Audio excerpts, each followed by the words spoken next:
Um, come back. So I want to take a look at the logic and language stuff again. So I posed the central question I want to think about just below the quote there. So if you take a look at that question, what does systematic philosophy and systematicity in general demand of language? And so I think that's really the question that it's been percolating. Maybe not that precise formulation, but some version of it, right?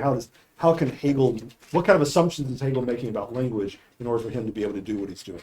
That's a great point. What must language be capable of doing and being in order to satisfy the requirements that a genuinely systematic philosophy makes of it, and that a philosophical science of logic in particular makes of it? So let me try to lay out what I think those requirements are for just a moment, and then go into some discussion of criticisms of that view, and that'll return us to the criticisms from the ineffable and the immemorial, and then we'll be back to what Hegel thinks about that in some ways.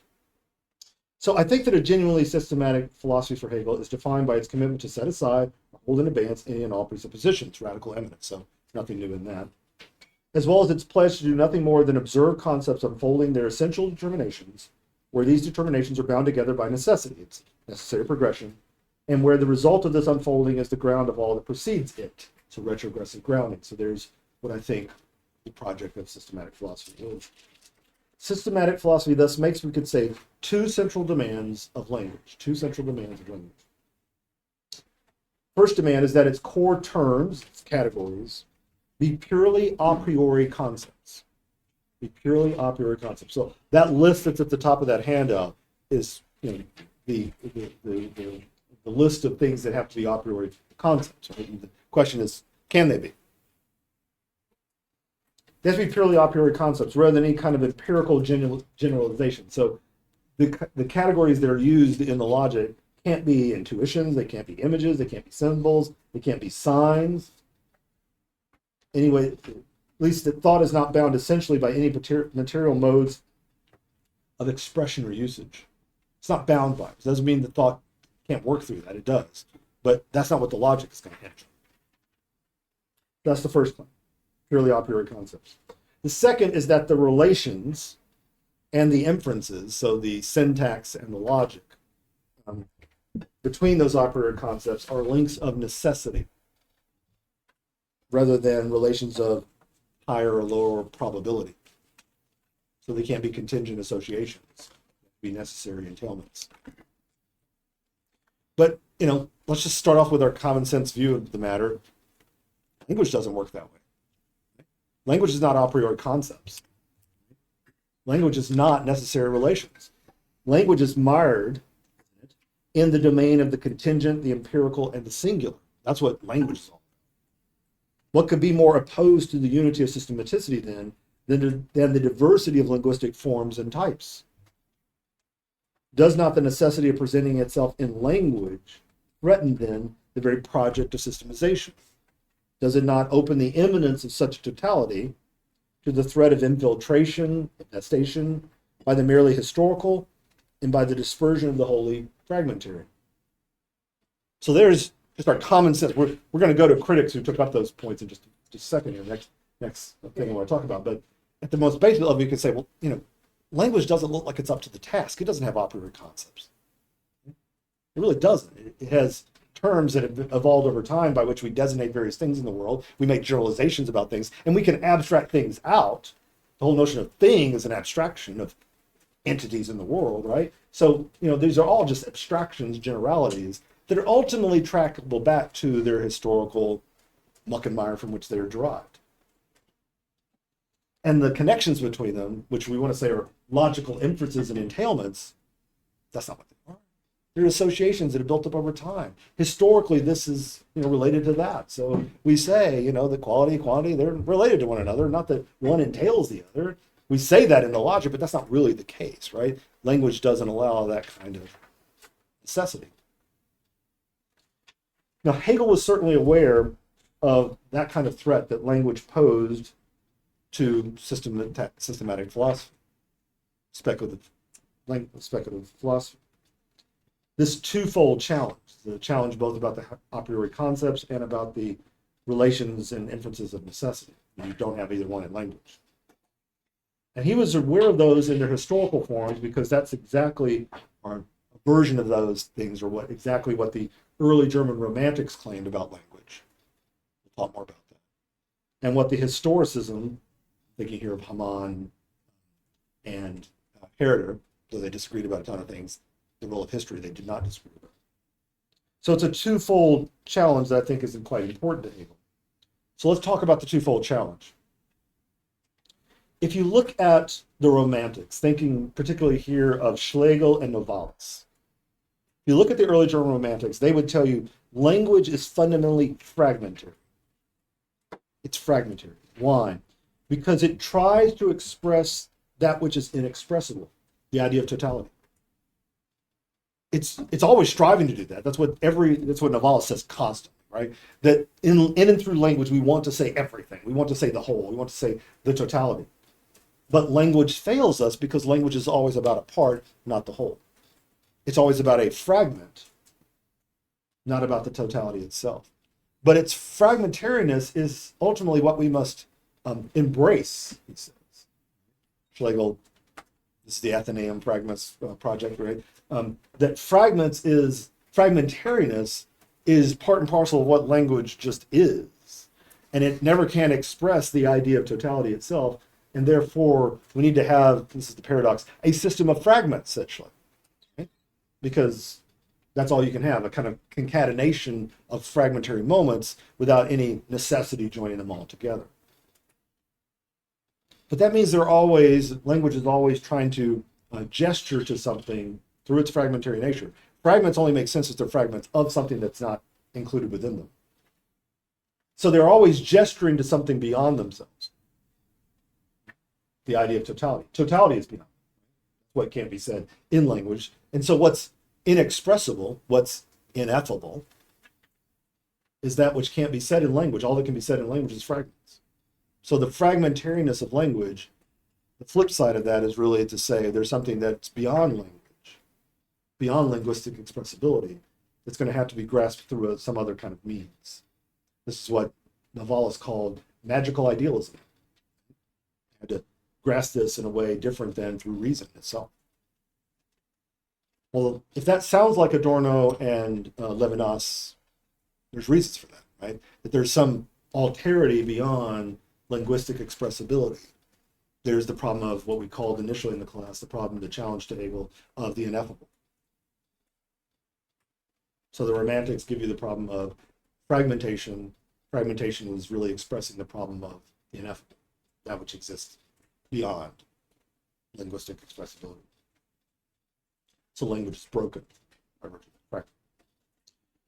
The second challenge to Hegel comes from the historicists, from Hamann and Herder, and that's a slightly weird grouping because of their disagreement on the origin of language, right? Hamann thinks it's divine, Herder thinks it's empirical. But both of them agree about this, right? They think that language is rooted in custom, in usage. It's rooted in usage and tradition. So there's an essential, not fragmentariness to language so much for them as historicity to language. Language is the presupposed medium upon which and from which thought draws, but to which it denies any constitutive role. Language is thus the domain of the immemorial. It's that upon which every system depends, but that which can never be actually understood within the system, given a place within the system itself. So you could say it's where history contaminates systematicity. So call it contamination. This is the problem of the immemorial, the problem that we introduced the class with, challenge to Hegel from Deleuze and Derrida to give it its more contemporary, slightly more contemporary names for them. Now think about this with me for just a moment. If those claims were to prove to be true, language would indeed pose a fundamental, perhaps devastating threat to the project of systematicity. For if the medium of expression is incapable of representing that which it seeks to depict, because it is essentially fragmentary, or if it is held together through wholly contingent relations, because it is essentially historical, then language could not provide the pure a priori concepts, relations, and inferences of necessity required to erect the comprehensive, internally consistent, and absolutely grounded whole to which systematic philosophy aspires. So those are not just ancillary problems, those go to the very heart of a, as Hegel's called it in the discussion of methodology, a system of totality. It's like it's challenging. So how then does Hegel propose to address the challenges of fragmentation and contamination, of the ineffable and the immemorial in this linguistic setting? So as I've already said several times, let me come back now and try to make a case for it. Hegel's response to that is to say, language is representation. Language does depict the state of affairs in the world. Right? So he would agree, right? If language is immensely historical, he'll concede that point. It's contaminated, it's infected all over it with historical associations, not relations of necessity. I've got no problem with that. That's true. He will also concede the point and say language is fragmentary. It, in the sense of trying to depict something that's beyond it, it fails. It's broken. It can't do it. And at the core of both of those critiques, contamination and fragmentation, is a conception of language as representational. And so Hegel will say, if language is representational, those things are true. And Hegel says, and language is representational. So he's conceded that point. So at that point, the game's up, right? The critique goes through and the system falls. But Hegel doesn't think that representation is all there is to language. So he, as far as I can tell, thinks quite rightly that language is a medium of communication that seeks to depict the state of affairs through the usages of, you'll see the list there, he categorizes them all for you, ultimately signs and names. So there's these mental content that we use to depict the world. And if that mental content is exhaustive, right, if the depiction if mental content is used exclusively and exhaustively to depict the state of affairs out in the world, that is representationally. And that's what language is. We think in names, we speak in names, says Hegel. Then at the end of the day, fragmentation and contamination go through, the immemorial and the ineffable go through, and systematicity is flawed dream. Because language brings it down. This is like, the Kantian thing saying, we need to assess the building blocks. Well, we need to assess whether language is up to the task of systemization. And if this is all there is to language, is representational form of language, and it's because of that beholden to both contamination and fragmentation, then the building block language is not up to the building of the system. But Hegel claims that language is not exhausted by representation.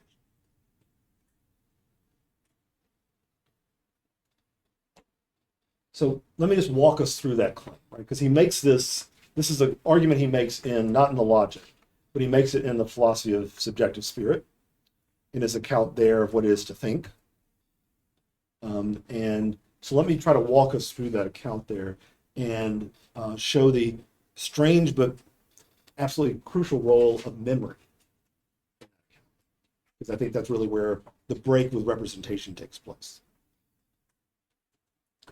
So to meet the demands that a systematicity places upon language requires a distinctly non-representationalist conception of language, a purely, we could say now, purely speculative or systematic account of language. Let's call it that. What would a speculative language be? That's what we were looking for. Non-representation.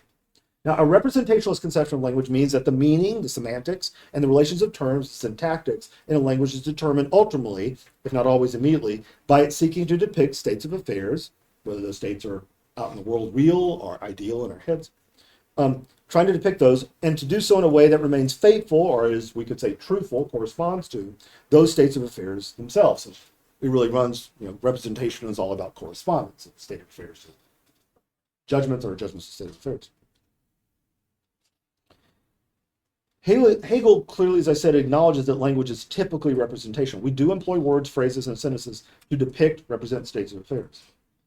We use images, symbols, signs to create, among other forms of discourse, narratives to try to represent or refer to ideal and real states of affairs and their developments, particularly their temporal developments. Hegel's response to the twofold threat that language presents begins, however, by noting that these threats take for granted that the representational capacity of language exhausts wholly and completely language's possibilities. So Hegel's response is, I got you, but you're selling language short. That's my paraphrase. You're selling language short. Well, what more can it do? Well, if it's representationalist, then if that's all there is to language is representation, then it can be fragmentary. In fact, it probably is fragmentary. It will be deeply contaminated by historicity. But Hegel's claim is that language is not exhausted by its representational function. It does function that way, but it's not exhausted by it. So in the philosophy of spirit, this is in paragraphs 373 to 383 in the 1817 edition, in the 1827, 1830 edition, the encyclopedia is 451 to 464, 451 to 464. Hegel argues therefore two, as I read him, two key claims. And this, like everywhere in Hegel, is difficult, obscure, dense material. But as far as I can tell, this is the two things he's claiming there, among other things he's claiming there. These are two crucial for what we want to do. He makes a negative claim there and a positive claim. So here's the negative claim. The negative claim is that the representational content of language is actually insufficient on its own. The representational content of language, what it's about, what it's trying to depict. So those states of affairs that it's trying to depict. They're actually on their own inadequate, insufficient to bind words together into meaningful wholes. They won't do the work. They actually won't let meaning be meaning. Now that's pretty significant. That's already Hegel saying the world doesn't speak to you in meaningful wholes. It gives you stuff that you're going to respond to, that you're going to think about and try to express about. Yeah, absolutely. That's what you do with it. But the world as it presents itself on its own, just that alone, it's not sufficient to actually generate meaningful wholes. Whether those wholes, W-H-O-L-E, whether those wholes are sentences or even just terms. So sense and meaning is not just laying there out in the world, challenging you to discern it, right? And you're constantly trying to depict it representationally. There's more work that has to be done on what we take in, what comes into us through senses, through sensibility. So that's the negative claim. So the world isn't enough to generate meaning, simple way of putting it, on its own. It's part of the process, but it's not sufficient on its own to do that. So we're not just, when we're speaking about the world, we're not just simply speaking about the world in the way in which we string judgments together. Like I say, this table is hard. I put that stuff together, right? The table is or isn't hard, so that can be accurate depiction of the world, but the world doesn't do that automatically, right? Those things are put together through me retaining, here's memory, retaining one thing and putting it together with another thing. So there's the negative function, the negative claim. Here's the positive claim. Now, what does provide fundamentally the meaning and relationality of words, what does put the stuff together into meaning itself, meaningful wholes, is actually the activity that the human mind performs in fixing and retaining names together. In fixing and retaining names together. We'll talk more about this. In fixing and retaining names together. This is what Hegel calls mechanical memory. Mechanical memory, where you're just putting term after term after term. We can put them however we really want to. Well, we seem to think we can. So this is like rote memorization. When you memorize the alphabet, when you memorize your multiplication tables, that's pure mechanical memory. And Hegel's saying, I know everyone thinks this is the sad little child that not really rich in like the rest of memory is, where it retains the past, right? You hold it into the present, you can do something with it in the future, all that kind of wonderful temporal stuff. Hegel's saying, no, even when you just memorize things like this, that's putting things together into connections with one another. And those connections may seem to be arbitrary, but they're not. So we'll get to that in a second. So where does meaning and relationality ultimately come from? It comes from those connections that we forge through our minds. Not out there laying in the world. Meaning's not laying out there to be had. Now, Hegel's claim is that all these forms of memory activity, whether retentive memory or mechanical memory, again, more about the details of that in a second, but I want to lay out just the basic claim. All those forms of memory activity are, this is the essential premise. If this works, we get a non-representational language, you get a speculative language. If it doesn't work, then we don't. But Hegel's claim is that all those forms of memory activity in the mind are governed by the categories and relations set forth in logic. Not the world, but they're governed by the logic. The ontological stratum. So those semantics and syntax of language, the meaning, semantics, and syntax, the connection between the words, so the grammar, is actually ultimately just those structures. So that book, this reading, is the syntax and semantics of speculative language.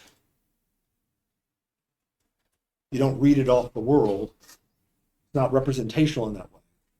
It's the syntax and semantics of language itself, of the speculative language itself. Now, Hegel's argument for that twofold claim about the negative and the positive way in which this operates takes the form of an account of the mental processes by which humans are able to transform a spatially and temporally locatable intuition, a singular. So my grasping of this tablet sitting in front of me, this book, this drink, an account of the mental processes by which humans are able to transfer a spatially and temporally locatable intuition, a singular, into a meaningful universal, a concept, what Hegel calls thought. So how do we go from intuition of something into a thought about something? And Hegel wants to say that process, central to that process, is language. But a representational form of language? Yeah, but not just a representational. There's a moment in here, I'll be very, try to be very clear about where it's at. There's a moment in this analysis where we're going to go through here and we'll say, oh, that's representational, that's representational, that's representational. And then we're going to say, but wait a minute, I think we just broke off a representation of that. That's not representational. That's exactly Hegel's point, is that language is representational, but it's not exhaustively representational. So representational language is threatened by contamination and fragmentation, but speculative language is not. And no big surprise here, speculative language makes possible representational language. So, all right, so let's walk our way through this. So at first, I'm just going to walk through the process here. I'm tracking through, if you take a look at the taxonomy of mental, linguistic, and conceptual content, you'll see me kind of walking through here, moving through image, symbol to sign to name to thought. Right? So, and I'll give you, a stupid little example there of an apple. Hegel gives it at one point. I just try to expand it between all of them.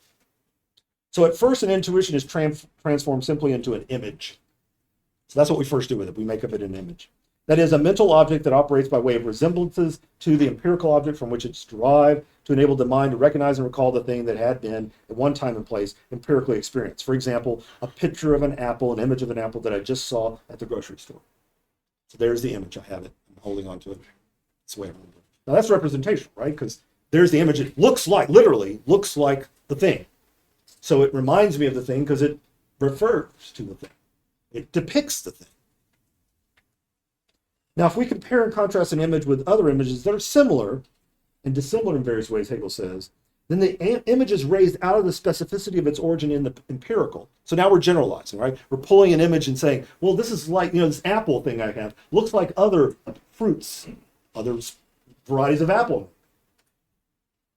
We're abstracting it to such an extent that it ultimately is able to function as a symbol of a more general idea. To use Hegel's favorite example, any particular piece of fruit, a peach, a pear, can serve as a symbol. Now we move from image to symbol, as a symbol of the idea of fruit itself.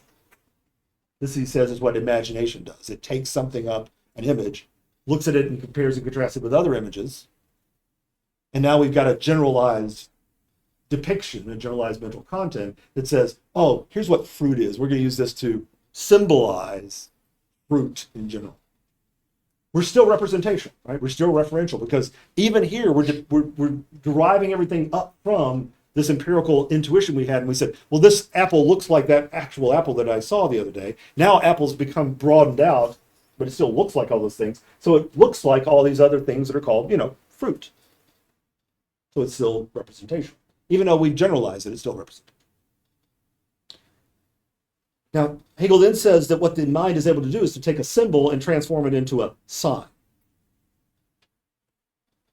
Here, an image is able to pick out any referent at all because its identity is now defined solely in terms of its representation of this referent rather than its own specific attributes.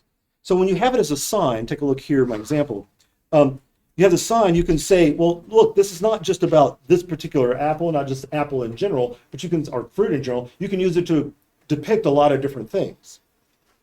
So it's the non-identity of its content. So we've really, abstracted it out one more level. That's what a sign does over against a symbol. A symbol is still attached through semblance, through similarity. It looks like what it's depicting. But a sign really doesn't have to look like what it's depicting at all. One more level of abstraction. Notice, though, Hegel will quite clearly say a sign is still representational. It's not directly representational like an intuition obviously is, like an image, like a symbol is. It's more abstract than those, yes, absolutely. But it still has its origin of its significance, and even we could say its grammar, its syntax, in those relationships it began with in empirical intuition. Now, as a sign, then, let's focus on this for a moment. As a sign, the image is so removed from the particularities of its origin that it is able to function as an indicator of another image, another sign, a meaning, a signifier. And this, Hegel holds, is precisely what language minimally is. It's using signs to depict the world. The signs have identity not simply by virtue of their content. They don't have to pick out features that they still bear in similarity or in common with what they're depicting. They can be fully abstracted from them. And that's what language minimally, representationally is. It's a system of signs whose identities are determined by their indicative, ultimately their indicative, that is their representational function, rather than the substance of their content. They ultimately still are picking out things about them. Now here comes memory for Hegel. Okay? So now we've got language in place, and Hegel says, okay, I've got a sign. Now, remember, I still have intuitions, I still have images, I still have symbols, I've still got all that stuff available to me. They're all the same thing, they've just been working on the intuition I originally had. So the ultimate basis of all of them, if you want to track them back, right, where did they come from? Empirical intuition. They're representational to the core.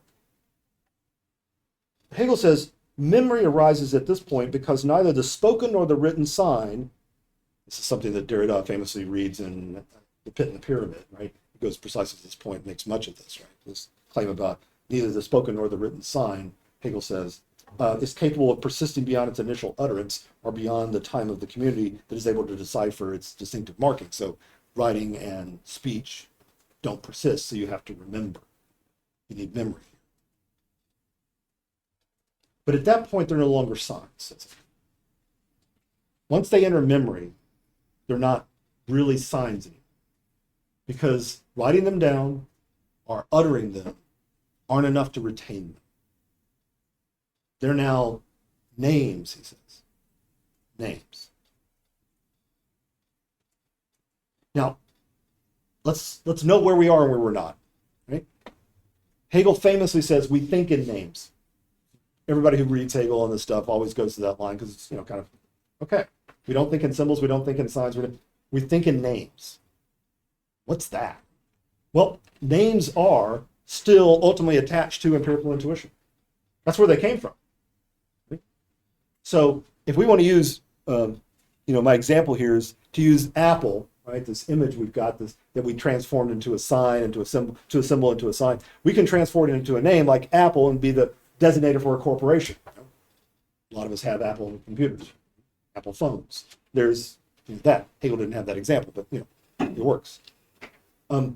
That's a name, but it still ultimately works because why? It works because it's still fundamentally, ultimately, at its core, representation. Now, it's not representational in the ways that signs or symbols or images are, but it's still representation. So it's still tied, we could say, to the empirical.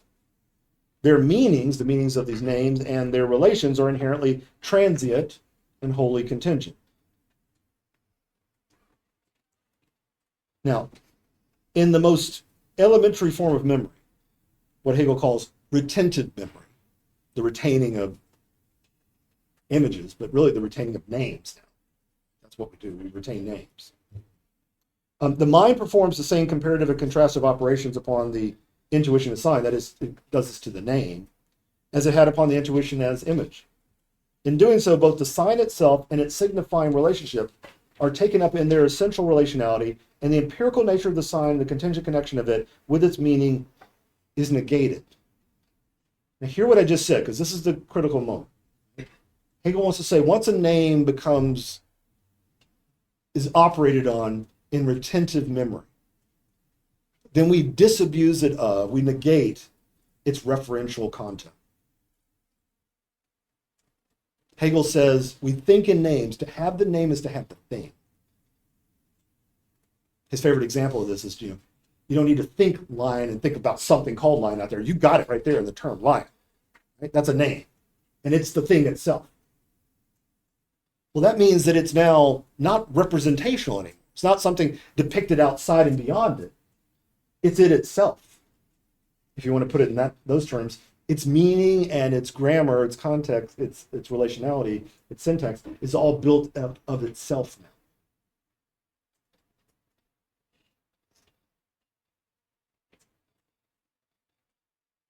Now, in doing that, both the sign and its signifying relationship are taken up in this way. But that transforms this inductive association into an enduring universal connection. And here's where the sign becomes a representation, stellum.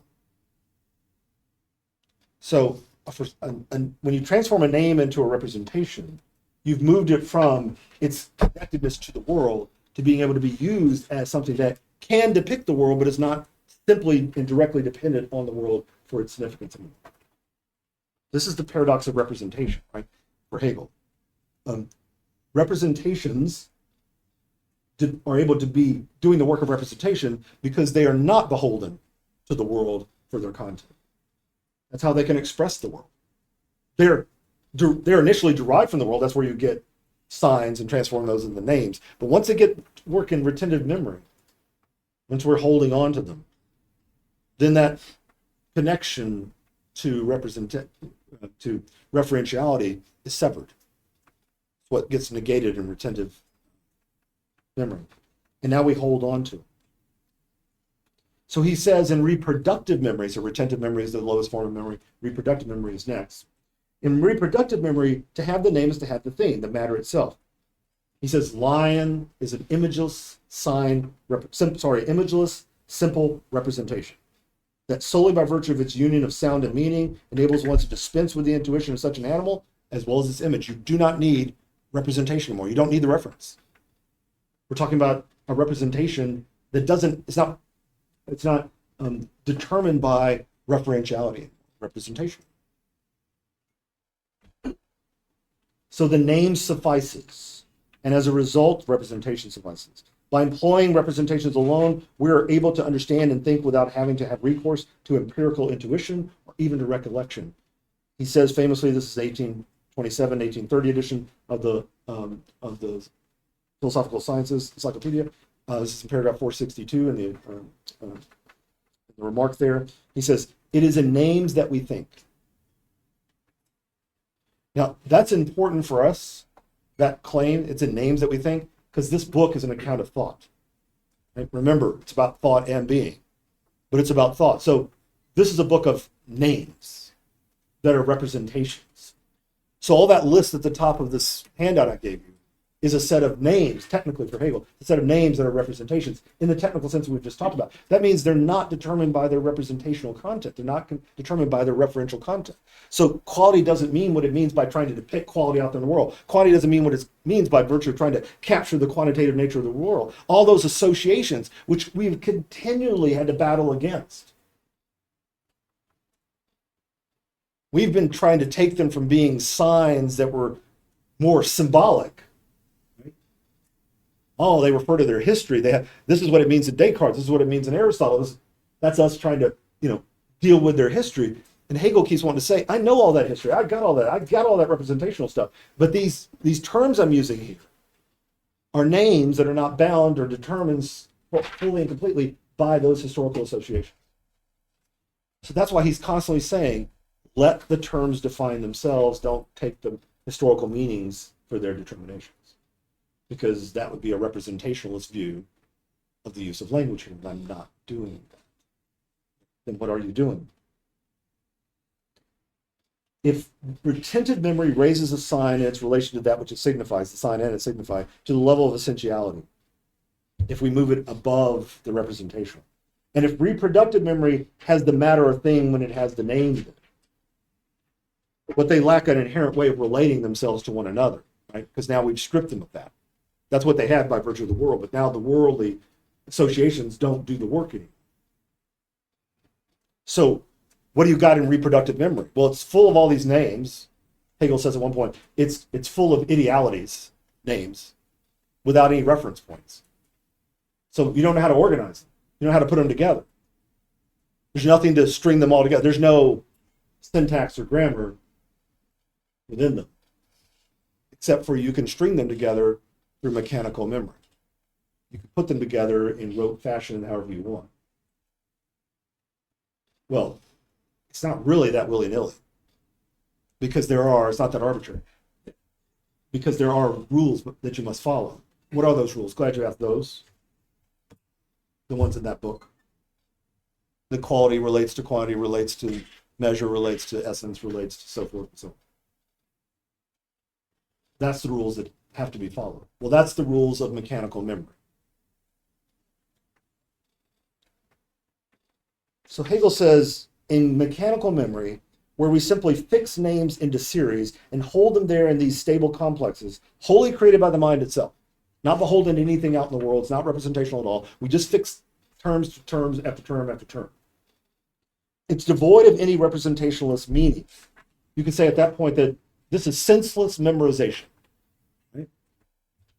1, 2, 3, 4, 5 is senseless, right? It's just arbitrarily, right? Constructed. The world doesn't present itself as 1, 2, 3, 4. That order. That's something we put together. The ABC, that's us. We put all together. Now we would say, well, those are historical constructions for societies to try to understand themselves.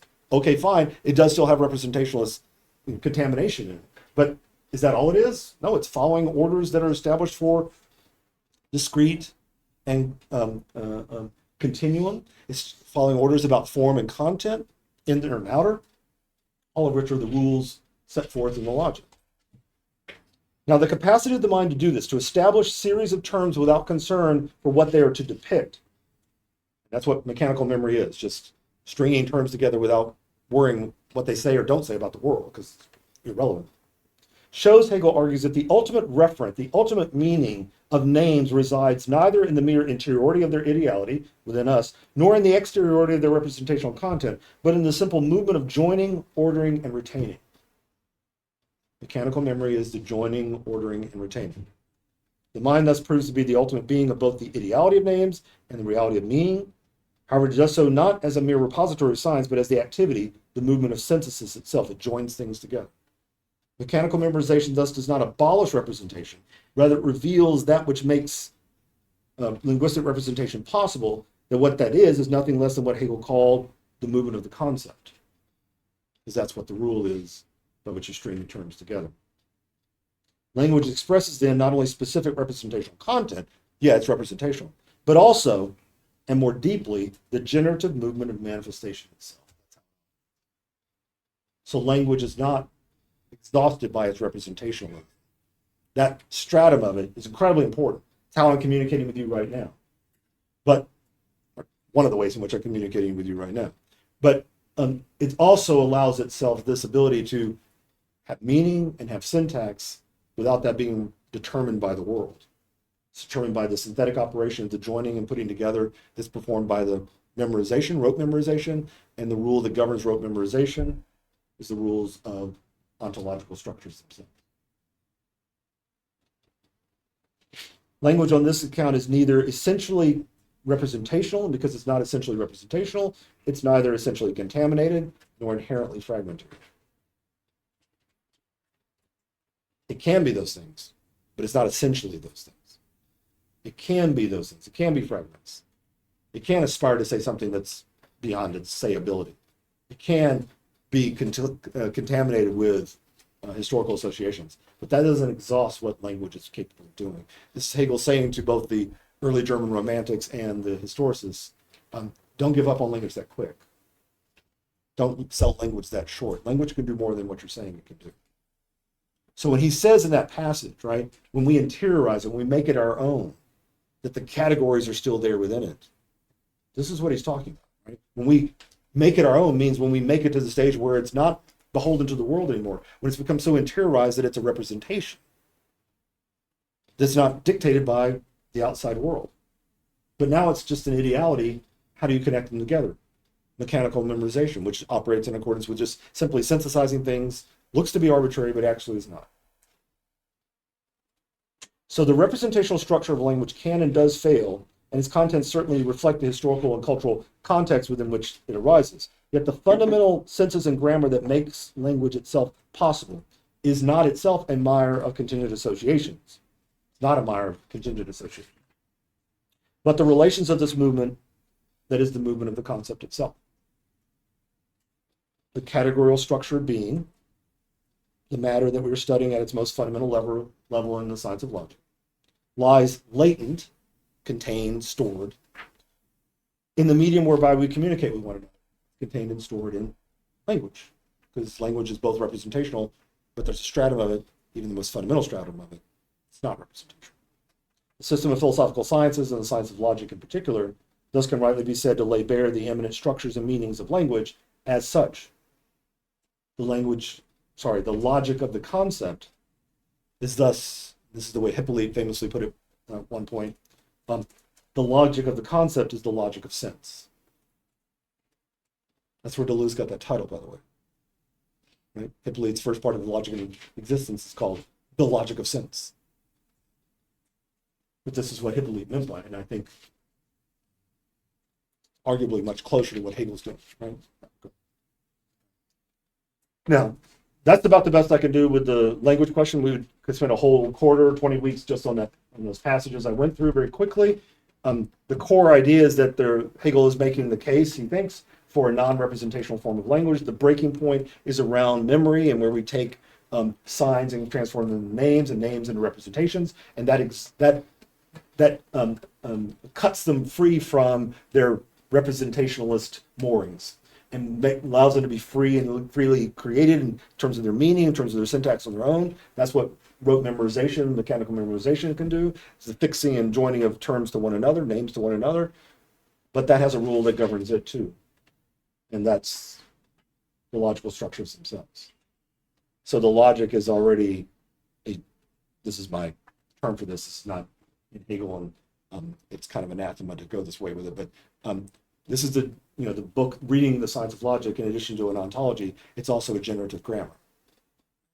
That's what it really is, because it generates its own meanings. Right. Anybody want to buy that? I've got bridges all over the country, I'll sell you. You good. The point I think is interesting, right?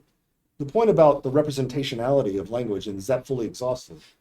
That does seem to be assumed, right, by both the fragmentists and the historicists. That seems to be central to them. And if Hegel could make a convincing case that there is a non-representational dimension of language, then he would at least have the beginnings of a way of addressing that criticism. And that would address the criticism of, at least in its linguistic form, the ineffable. I'm sorry, yes, Nicolai. Yeah, I think what would really help me understand what Hegel is saying there is if I more closely understand what Hegel means by experience. Because I don't quite understand why, when memory happens, it's an exclusion of experience. So if experience, did you want to say more about that? That's all. If experience means at this stage, which I think it does for Hegel, this is all that it means in this context, let me put it that way. He means by it the taking in of intuitions, the grasping of singulars in the world in the form of their intuition, and then the working up of those into various levels, but image, symbol, sign, name. What the progression through those various levels tells you is that it's becoming less and less attached to the world from which it's derived initially, right? So I did it through an apple, you could do it through a lion, right? All this kinds of thing. You could talk about, well, I saw one, but then eventually I just got the name, and the name, I don't even have to see them anymore, right? The name's enough. And at that point, Hegel thinks, that shows that the terms, the basic units of linguistic meaning are severable from the world from which they came, originally started. So that's where he thinks experience, right, just means the taking in of intuitions. So let me grant you that that's a very reductive sense of experience, right? And I think, as we've talked about outside the class before, I think Hegel, and I mentioned this in class as well, I think Hegel has a richer sense of experience that he's working with in the introductory materials in the encyclopedia, right, where he's expanded the notion, particularly by the third edition, he's expanded the notion of what he means by, or far wrong, right, what he means by experience. But here he has a fairly restricted sense of it. He's just looking like, how do you have mental content at all? So not the richness of tradition and history and all that kind of wonderful stuff, but just simply, how do you take things in? And the mind takes things in, it works on things, it generalizes them, abstracts them. But there comes a point where that abstraction severs their relationship. And the point of severance is memory. It's where I'm retaining something without having to have any resources to trace it back to it all. So I'm retaining it. And here I retain it without, because as he says, neither the voice nor writing, speech nor writing will be sufficient to retain it on its own. So it's got to be retained in the mind. So we hold on to it. Now, I would think at that point, well, you might say to Hegel, well, isn't memory determined by tradition in some senses? I mean, I remember things because of how they're shaped and molded within a certain legacy. Hegel's denying that here. He's not including that as an ingredient here. And, we've normally, if you're reading Hegel, most people will say, Hegel has a very thick conception and a role for history. Well, it's not here where you kind of want it to be if you're certainly a historicist, because, Hamann and Herder are going to say, that's your flaw, right? You think that names mean something or can mean something outside of their historical associations. Ludicrous, right? But Hegel's saying, yeah, but when I have the name, I have the thing, right? That's his point, right? When I have the name, I have the thing. I don't need the actual line out there in the world anymore. I don't need the apple out there. I don't need anything out there, right? I've got pure idealities, ideas, and I don't need them to be attached to anything anymore at all. They're so abstracted that they don't belong to anything. He says at that point, I can string them together. Are there any rules for that stringing together? It looks arbitrary how we put them together. Come up with little memorization tables, ways of remembering things. I can't remember any off the top of my head right now, but that kind of stuff. Because we do that, it looks arbitrary, but it's actually not arbitrary. It expresses the underlying ontological structures and processes of being itself. So there, at that point, what's stringing them all together and what's doing the speculative language is the rules and structures and processes of the logic itself. So there's where the logic of the concept is the logic of meaning, the logic of sense. Does that help clarify that any? I think so, but I think what's confusing is that when I think of my own memory, I don't know if I can actually do that, myself. It always feels like there is a very direct association that's going on with experience that I don't know. Maybe other people can do this and I just can't or something. No, I think the problem is genuine, right? That Hegel is ascribing quite a bit of free play activity, free playable activity to memory. Stuff that we would normally associate with imagination.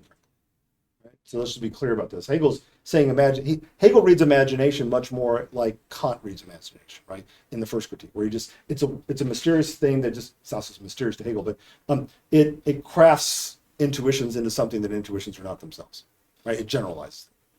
But that's all really imagination does there. Well, we think of imagination having much more play than that, right? At the level of fantasy and narrative and all sorts of things. But if we look at the work of someone like Schiller, where Schiller's saying, look, our imagination is able to produce wonderful works of art, wonderful works of literature, wonderful works of music, wonderful works of various different kinds of presentations. But and that's the play of the imagination, right? For Schiller. But what that ultimately does is it brings into play all of history, right? Because we're imagining situations, but those situations, Schiller loved Shakespeare, right? And not one of the Shakespeare plays, Schiller would say, is not created out of imagination. Of course it is, but none of them are pure fabulation, right? They're not pure creation out of nothing. They all have these semblances of reference back. We still undergo this, right? Not in the Schiller Shakespeare case. We undergo it in, think of a simple example. Every single science fiction story, right, has aliens coming down to do whatever to us, right? They all have roughly humanoid kind of looks to them. And they all have speech that we can, either process or understand. It's all weird how incredibly anthropocentric these beings that are supposedly higher life forms in us actually are.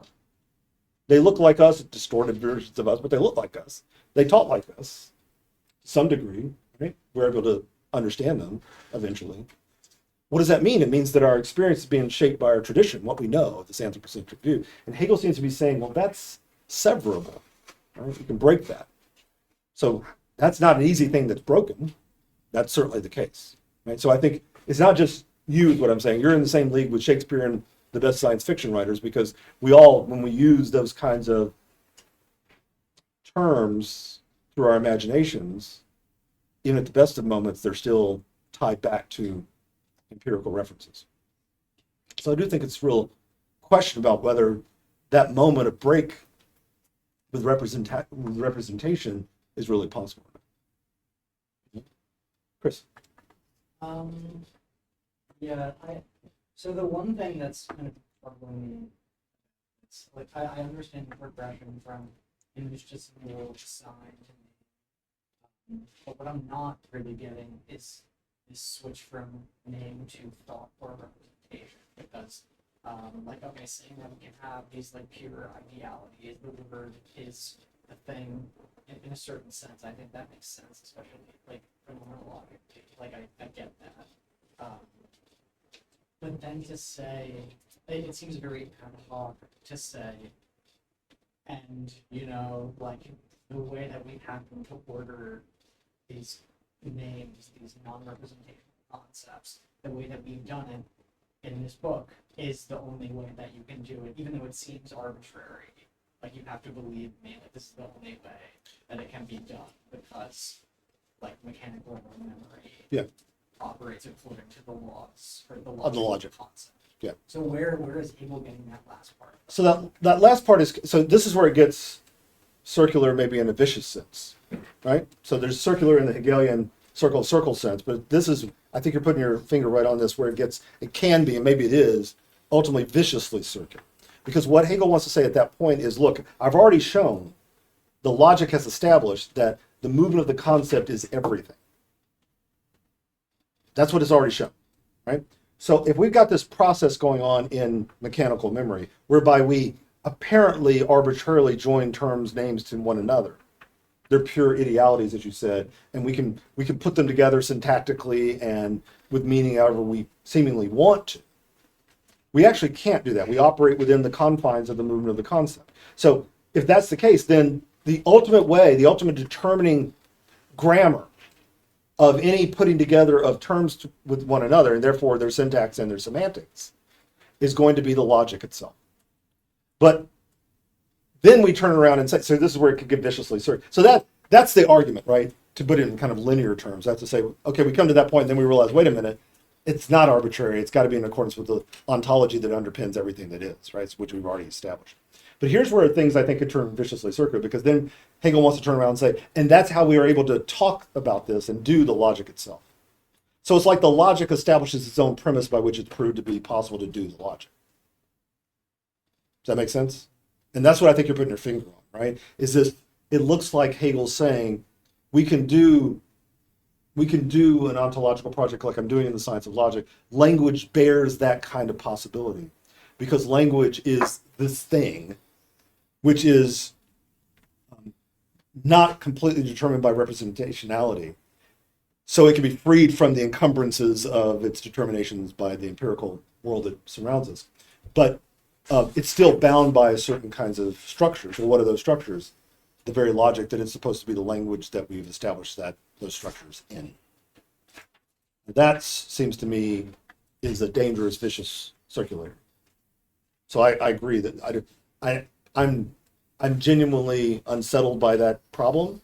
I have been for a long time. I don't know how to solve it, but I do think that's where Hegel's at on that question. Right? That's what that passage I pulled out of the preface really means for him. Right? Language is at the heart of everything, but you think language is at the very core, right? When we think about things, he's leading us back, right? That passage is tracking you back through all those moments of intuition, into imagination, into representation. He's taking you all the way back through there. He's just doing it in different language, but that's exactly what that is. And so I take him to be alluding to that passage. It's not, he's not citing it directly, but he's alluding to it. And he's saying then that means that the forms of thinking are stored within language. Well, they're stored within language because language is not representational ultimately, but here's how it's stored. It's stored because it's the preconditions of that language, or the rules under which that language operates, or the way the process of thought itself operates. That is where you get the vicious circular. Excellent. Other questions, comments about that? Yeah. I'm a little confused about how memory is working generally here, because it seems that it's kind of like a warehouse of names that you could just take something out of. But that's literally how he portrays reproductive memory. Yeah, Right? It's like a house, a repository of all these names that have been detached from their relationship to the external world. And so they've been disabused of all their representational content. And now you just have them born within it itself. Right? And then the mind can do stuff with it. Right? So that's how it works. Yes, that's right. Yeah. and That's not what we usually think of as memory. memory seems to be. I'm just trying to think of any instance in which there's a linguistic experience that's not associative. Maybe I'm making. This is maybe a psychoanalytic bias again, Okay. but Yep. I don't know.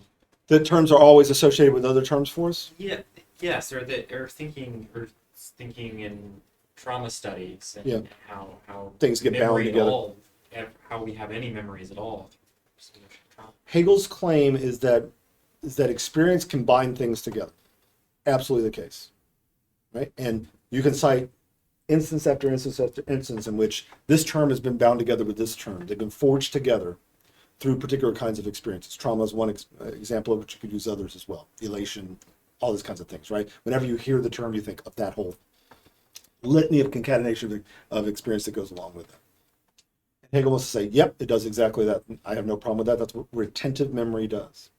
But retentive memory also makes it the case where you can take those terms out from those attachments, dissociate them, right, from those attachments. And then you've just got a bunch of idealities awash in a repository called reproductive memory that holds them all there together for us to be able to use.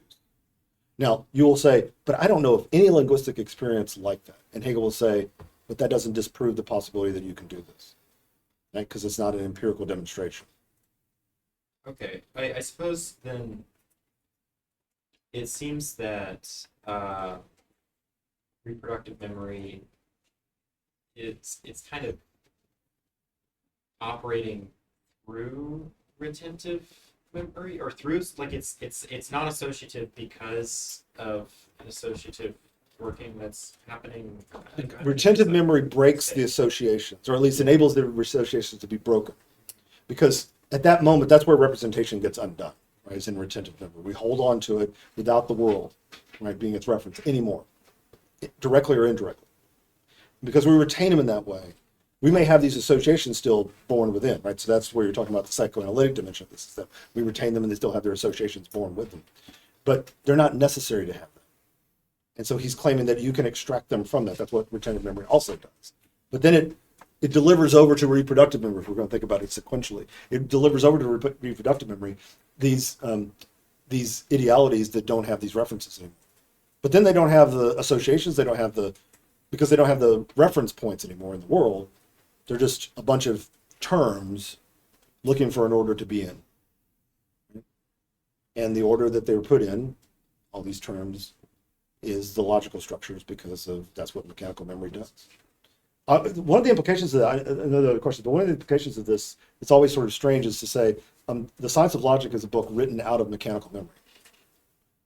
That's what that claim is, right? So that's what makes possible the Science of Logic, arguably what makes possible the entire encyclopedia, because it's not just about the Science of Logic, is that it's written out of in the sense of made possible by mechanical memory. So what it's usually thought to be, a cute little thing we can do to try to remember things, for Hegel turns out to be the workings of the mind by which we see how it's possible to do speculative language. Sorry, do you want to come back more? No, Kenny? It's really fully worked out based on that question. At least when we think about what the precursor is to the system at all, where Hegel talks about, okay, well, here's a ladder into the system, Yeah. or you can just simply resolve to think abstractly. Yeah. This is going to sound like a one-to-one correlation. I don't think it to be that way, Mm-hmm. but it seems that you can resolve to think abstractly, right? You can detach all of these concepts from their representational understanding Mhm. because you're already doing it without knowing it implicitly, right? And it starts with a cycle of circularity. But it seems that that may be somewhat the case, that you can think that way because it's already somewhat happening, even if you don't realize it. I agree with that characterization fully. I think that it's not an exact correlation. I know you're not trying to make that. But it is, in broader terms, it's saying something like this. Thought for Hegel is not completely and totally beholden to its empirical content. Doesn't mean that empirical content doesn't matter. It certainly does matter, right? But it's not beholden to it. That is to say, it's not completely determined by it. So it doesn't exhaust it, right? To use that language that I've tried to use here a little bit for that. If that's the case, then when we're thinking, because we can resolve to think without those. Let me do it the other way. We can resolve to think about things without that baggage, without all the presuppositions, because to think is not beholden to empirical content. So when we resolve to do that, when we resolve to think abstractly, rather than go through the ladder of the phenomenology or some other, we can do that because we would exercise at that point retentive and reproductive and ultimately mechanical memory to be able to do that. So this is he doesn't do it this way. Let me be very, very clear. He doesn't connect these things, but I think it's possible to connect them. That here's the mental processes that make that resolve possible. But this brings us, for the reasons we've just been talking about, how difficult that breakage sounds, it makes the difficulty of that, I'll just set those aside, makes the difficulty of that all the more challenging as well. Yeah? Yeah, Carolyn. Just another thought, trying to also work through this myself. I'm wondering if a somewhat accurate way to kind of get at this on a kind of like purely as possible grammatical level would be to say something that to see an implication of this idea of mechanical memory as Hegel saying that the sentence is primary to the word. I'm wondering about that and the implications of that, because I guess I'm thinking about that because to me this argument here seems to be like a psychological grammar equivalent to the movement from concepts by way of judgment to syllogism. So I'm just wondering about that, but then my concern there, maybe this isn't totally a concern, but then it almost gives ground to a kind of Hegel's theory of language is a kind of neo-pragmatism. Oh, the word is how we use it in the sentence. It's usage, right? Yeah, It's meanings, it's usage. Yeah. So I was curious your thoughts on that. Yeah, so let me back my way through that, Yeah. because I want to talk about the first point, which I think is ultimately more important than the second point, not to try to rank your points. I don't mean to be saying that. But let's talk about the pragmatic thing, because I think you can dispense with that more quickly. I do understand why people read Hegel as a pragmatist on the question of many things, and on the question of language in particular, because, Hamann is this. He thinks that how you use a term is how it's actually meant. So there's your pragmatic theorist of language here. But Hegel's often read that way because you can say, well, that's what's going on when we say, he makes usage of a term, and the usage of the term is what the term means. But that's within the context for pragmatic account. That's in the context of usage as an instrument for me to encounter the world and try to solve the problems as the world brings those problems up for me. That's not what Hegel's talking about here. That's all gotten out of the way at this point, right? We're dealing with purely names that are, and this does take me over to your first point then, where you've got names, terms. Let me use a slightly more neutral phrase or term for this. Terms. You've got terms that don't have any connection with one another, at least at this moment, right? And reproductive memory, they're just all sitting there, and they're in this repository. And how do we connect them together? We connect them together through mechanical memory, however we really want to, apparently. But there's rules for that, and the rules are these ontological rules, so they really do represent the logic of the concept. But so that's how you get there. But that's not, to me, let me back up. Let me retract what I just said. The terms do only have meaning insofar as they're bound together. I think that's exactly right, right? So that's like saying universality, particularity, and singularity only mean something if they're predicated, to use the judgment formulation, right? The singular is predicated, or sorry, the universal is predicated of the singular, something like that. But what I think, and he just uses the very restricted term here, bound together. That's the term he uses, the bond that holds them together. So it doesn't have to be predication. That's the only thing I'm a little worried about in the way you expressed it. But that I fully agree with you that meaning is not in the terms, meaning is in the sentence, but even more fundamental than the sentence is some other kind of binding of those terms to one another. We know Hegel would say that's syllogistic, right? Syllogistic binding. But even more fundamental, just the logic of the concept is what binds them together. Is that, and I think at that point, that's no longer a pragmatist conception of language at that point. Does that make sense? Yeah. But it's also not divine, it's not naturalist, so it doesn't fall prey to that. Yeah. Say there too is a kind of like predication of logic, but it does seem like what he's like, at least to me, what I was trying to express is that like maybe solving the like fragmentation of language problem is gone about by like him trying to express here that language isn't additive in the sense of like here's a word. But I like yeah, it. as you said, It sums up Yeah. to try to capture something that's beyond it. yeah. Yeah, it doesn't just do that. Yeah, I agree with that because that's predicated. So the fragmentary nature of language is predicated on the view that language is fundamentally representationalist, and part of that representationalist is this term picks out that, this term picks out that. I'm going to put them together in some kind of way to try to capture the totality of everything, and that's an additive view. Right? I'm going to put terms and finally replace them with other terms, and somewhere or another I'll eventually be able to say the whole. And as Schlegel repeatedly says, that's doomed to failure, right? Because there is no term or set thereof that captures the whole. The totality is always beyond, right? It's an idea precisely in the Kantian sense. They loved Kant for this reason, right? It's something we aspire to, but it's never fully given itself. So they thought totality was the aspiration of philosophy, but language is not capable. So we have to speak in fragments for precisely that reason. Does that get at what you were saying, or did that Yeah. completely distort it? Not completely. Not completely. Yeah, no, it was clear. You're being gracious. Thank you. Yeah, Rem. You said earlier that Hegel takes issue with art and religion because they almost depend on these representational modes to depict their object, right? Painting, as you said, it depicts things in a rigid manner. Static. using Yeah. paint, right?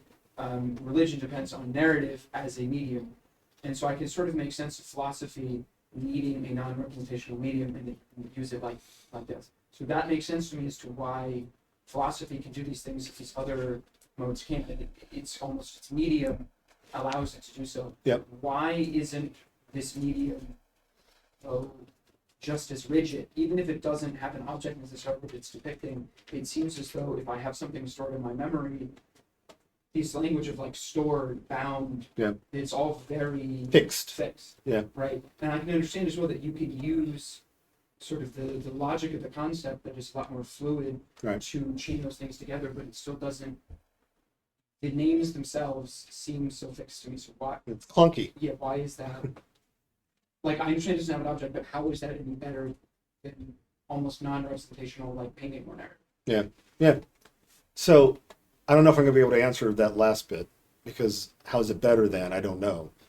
Honestly, I don't know because Hegel's talking about religion and art in a representationalist context, and when modernism happens, particularly in art, and you break the representational moment, I think you're hard pressed to talk about Hegel in relationship to that. Not that you can't, but you're not going to be able to read what he's saying about it and think, oh, it applies to that too, or that's going to be difficult. Let's put it those terms. So let me acknowledge that last part I'm not going to be able to go. And the same could be true in religion as well, right? Because once it breaks down from being purely narratives and becomes something else, right? There's plenty of, there's a long tradition now in Christian theology, but in other theologies, of process theology, right? Which is can be narratival, right, in some cases, but not always, right? Paul Tillich is famously not narratival about these things, right? So, things like that. So let me set those aside for just a moment. When you move beyond what Hegel's saying about art and religion within the context of representation, problems.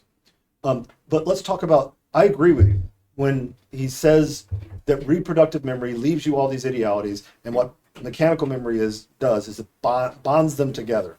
Bonding them together sounds like you're fixing them to one another, right? That's why I call it clunking, right?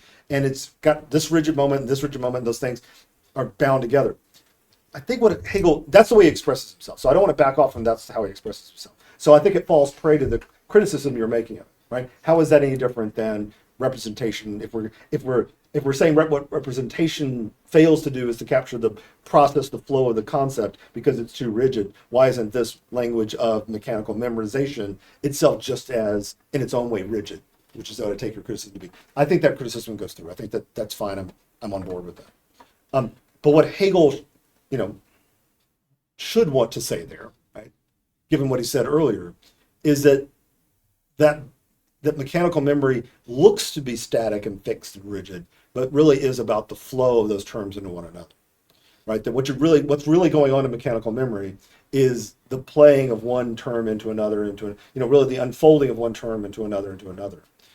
He doesn't say that, so I don't want to, you all go to look at those passages and go, where does he say that? Okay, he's not there.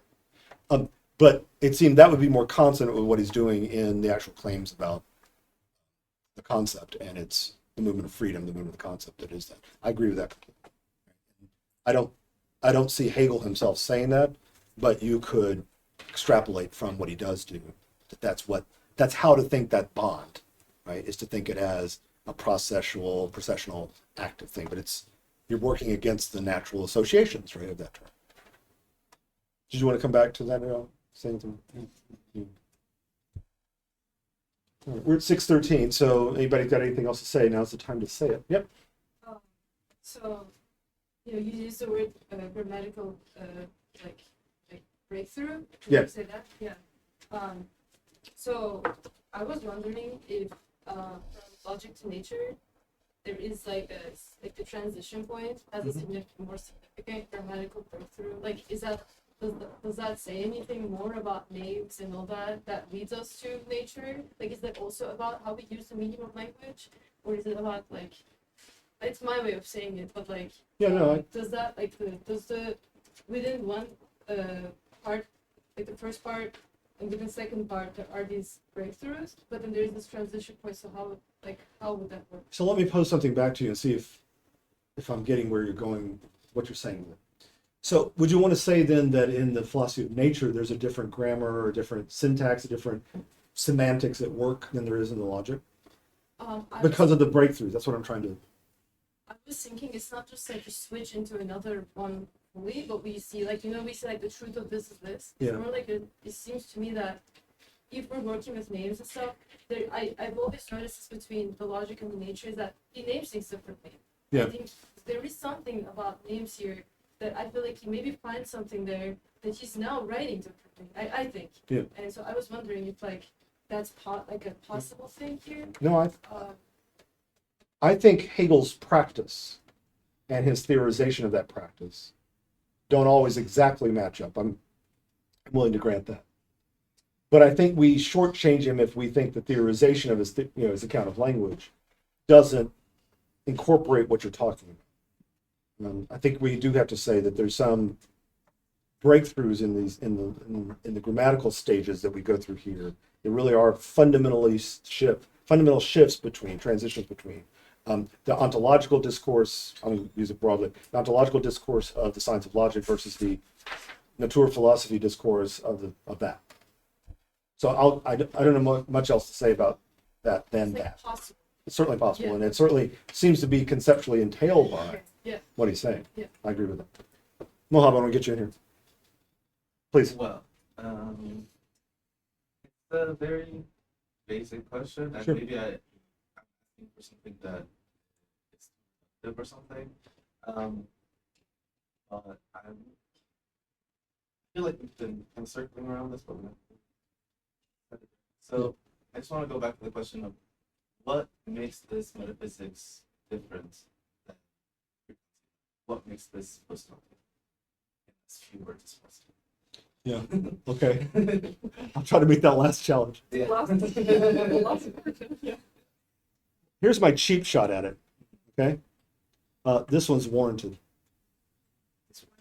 This metaphysics, is warranted.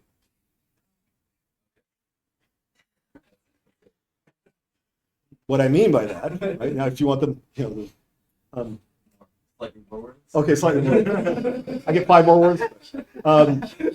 No. So I said it was a cheap shot. Hegel is not in this book trying to demonstrate the epistemological status of any of these claims. He thinks that he's already done enough in the phenomenology or through the other means of getting into the system itself to establish that you can know the absolute in itself.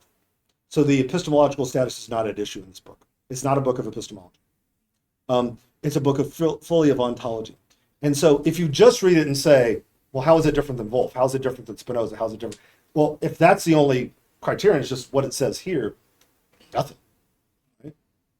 But if the claim is that this has actually, the status of these claims have been demonstrated to be warranted, that's my little cheap shot, right? Whereas theirs weren't, then that's dogmatic metaphysics. This is critical metaphysics. There's other differences, please, between them, right? I've tried to allude to some of them in parsing them out. But just at the level of, do they have the right to make the claims they make? I don't think Spinoza, Leibniz, Plato, forgive me, has the right to make the claims they make. They're not entitled. They make them all the time. But just because you make them doesn't mean you're entitled to make them. Deeply Kantian critique of Plato, please. The ancients are not worried about epistemology like moderns are, right? So this is one of the bequests of Kant to us, is that if you're going to do metaphysics, you've got to do epistemology first. And I'm saying that Hegel took on that challenge, met it, and therefore warranted what he had to say about it. And that makes it a non-dogmatic critical metaphysics that Kant frankly aspired to but couldn't do, or didn't do because he was still bound up by the dualism of human phenomena. Yeah? You're not going to buy that. Yes, I remember, real quick. Related to Mohab's question. Yeah. I apologize, I have 3 questions. Okay. I'll keep it short. All right, One keep my is answer short. in Yes the- and no's. In the spirit of Mohab's question. Yes. From the first critique to science of logic. Yep.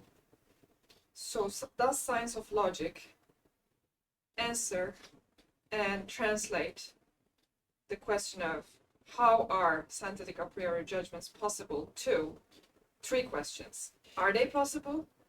How are they possible? And what are they? So is this Hegel's way of answering? I don't think the science of logic does the first 2 questions. Are they and how are they? It does what are they. What are they? That's what it's in the business of doing from the very first page, right? Is what's the nature of reality? It's not saying, is it possible to do this project? That's an epistemological question. Okay, that's a short answer to that. You have others? Yes. Okay. The second one is more general. So it's about philosophical thinking. Yep. So according to science of logic alone, is philosophical thinking, let me rephrase it, is philosophy necessary? Is it possible to do it?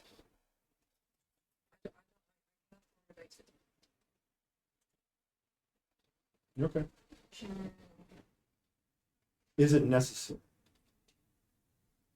And if it is not, how?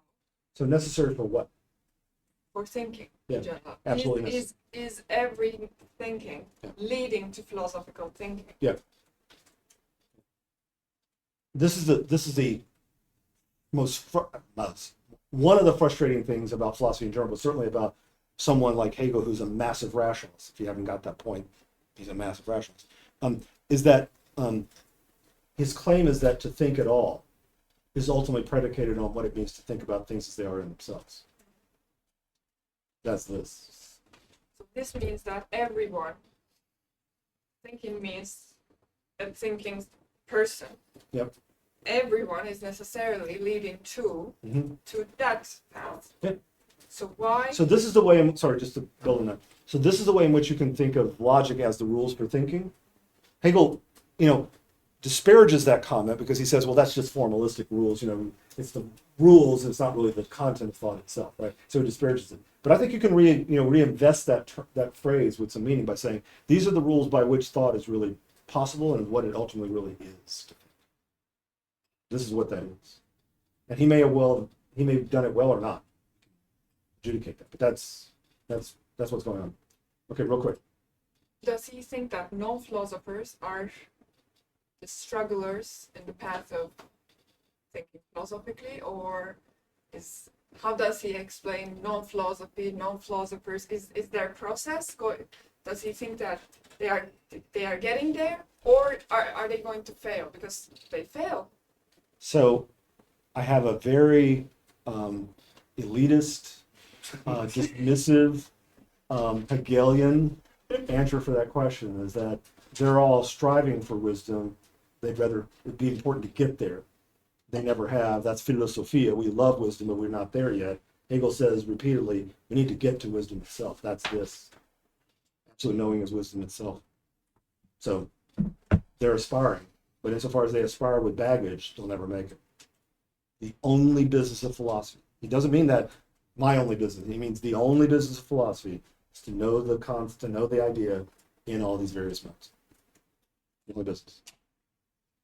That is dismissive and elite. I mean, let's not acknowledge it's Eurocentric. It's all the criticisms you want to make of Hegel, all boiled up into that one thing. That's exactly what that is. But it's also got something to it. Right? It's got something to it. All right. Let me put an end to it. 20 weeks there by saying the following. It's been a privilege. I love this book, obviously. Doesn't mean anybody else does. And doesn't mean you will after you've read it for 20 weeks. You're probably sick and tired of it. I get that. I understand that. You do have to write a paper on it, so reserve a little bit of time for that. But I want to thank you all for doing this. I learn something every time I go through this book, and I learn most, not just by sitting down and reading and preparing lectures on it, but by thinking about what you guys are already thinking and going to ask me and anticipate that and try to convey it to you. And then the questions you come up with and I didn't anticipate at all, they're wonderful. So I really, really appreciate that. Thank you so much. I hope you found it challenging. I hope you found it interesting, informative. Even if you never want to come back to the dark hole, the black hole that is Hegel, I understand that. But if you at least been through this, you'll know I've tried to give you what I think is a fairly robust form of Hegel that you can go back to and say, well, it's something like this. And I don't even know what that means about half the time, but it's something like this. And if you want to pursue it further, I hope I've made that possible for you as well. All right, thank you. Have a good day. Thank you.